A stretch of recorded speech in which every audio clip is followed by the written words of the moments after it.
Stríčko, vestu si uprav. Vyzeráš, ako keby si bol opitý. Stríčko, no nazdar! No, čo sa deje, Stríčko? Nikdy v živote som nevidel toľko škodoradosti a takú koncentráciu zlých ľudí. A čo ste mali na Sumračnej plný dom, alebo na vláde si bol? Neverím vlastným očiam, neverím vlastným ušiam. Ty si s tým začal, Dobre viete, že tu nie som prvýkrát. ale dúfame, že posledný. Chcem opozícii aj vám, média, postaviť jednoduchú otázku. No daj, Tak do psej matere chcete túto nemocnicu alebo nechcete? do psej matere ju nechceme. Chceme ju do Prešova. Čo tá vaša slávna opozícia postavila, povedzte mi, v rokoch 2020 až 2023? 20 000 mŕtvych ľudí pri zlomanažmente covidu. Takto. Ja si spomínam, ako ste zvolávali počas pandémie ľudí na námestiach. Ako ľudia prichádzali z celého Slovenska a na celé Slovensko sa rozchádzali aj spolu s nákazou.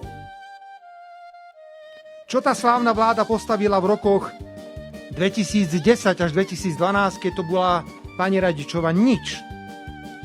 Postavila po vás krajinu na nohy. Takže ešte raz, do psej matere chcete tú nemocnicu alebo nechcete? Takže ešte raz, do psej matere ju nechceme. Chceme ju do Prešova. A chceme aj to, aby si sa netváril ako Mikuláš, že ty nám ju daruješ z tvojich vlastných peňazí, pretože ju platíme všetci, Stríčko, všetci. A nie títo lúzri, ktorí tu budú vykrikovať nezmyselné veci. Slamku nepreložili krížom. Jediné, čo vedia, je hanobiť, kydať hnoj na všetko a robiť zle. Toto nie je politika, ktorú ja robím. Ty nepočuješ sám seba, čo hovoríš, lebo v jednej vete zaprieš vlastné slova. Ty nikoho nehanobíš, ale vetu začínaš tým, že niekoho nazývaš lúzrami, Stríčko, a uprav si tú vestu, uprav si ju. Chápem, že chcete poprekrývať nejaké témy, ale telefonistu Šimečku neprekryjete ničím. Ničím, nemáte šancu, to je kauza. To veruje, je to najväčšia kauza od Watergate. A ak niekedy európske fondy nám budú zobraté, tak to bude presne kvôli tejto príživnickej rodine. Presne kvôli tejto príživnickej rodine. Ten posledný pohárik ti vôbec nesadol. A uprav si už tú vestu. Spýtajte sa ich, čo s tým chcú robiť. Že im není hanba a že nechajú matku, to je teraz jedno, koho je, v takejto situácii.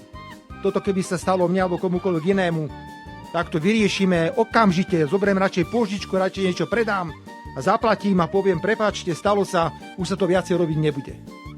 A čo predáš? Synové luxusné byty kúpené bez hypotéky? Takže Vieš čo? Radšej si na záver pozrime niečo pekné. Kolega nám pustí video. Som si zase zranil nohu a nemôžem obuť normálnu topánku. Dežo! Ty čo si tam zase pustil? Čaute, ja ho musím zase zbiť.